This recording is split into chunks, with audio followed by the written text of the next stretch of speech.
தற்போதைய அண்மை செய்தியை பார்த்துக் கொண்டிருக்கிறோம். கூட்டுறவு வங்கிகளில் 5 சவரன் வரை வைக்கப்பட்ட நகைக்கடன்கள் தள்ளுபடி செய்யப்படுவதாக கூட்டுறவுத்துறை அறிவித்திருக்கிறது. கூடுதல் விவரங்களோடு இணைகிறார் செய்தியாளர் பாண்டியராஜ். பாண்டியராஜ், விவரங்களை பதிவு செய்யலாம்.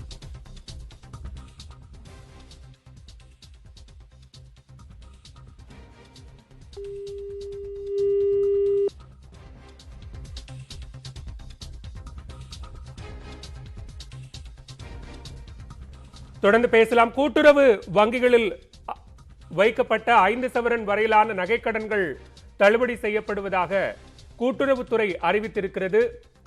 ஏற்கனவே தமிழக அரசு அறிவித்திருந்த அறிவிப்பின்படியாக தற்போது கூட்டுறவு வங்கிகளில் 5 சவரன் வரை வைக்கப்பட்ட நகைக்கடன்கள் தள்ளுபடி செய்யப்படுவதாக அறிவிக்கப்பட்டிருக்கிறது. இதன் மூலமாக 6,000 கோடி ரூபாய் அளவிற்கான நகைக்கடன் தள்ளுபடி செய்யப்படுகிறது. இது தொடர்பான கூடுதல் நெறிமுறைகளை கூட்டுறவு சங்க செயலாளர்கள் வகுத்துக் கொள்ளலாம் என்றும் இதன் மூலமாக 16 லட்சம் பேர் பலன் பெறுவார்கள் என்றும் கூட்டுறவுத்துறை தெரிவித்திருக்கிறது.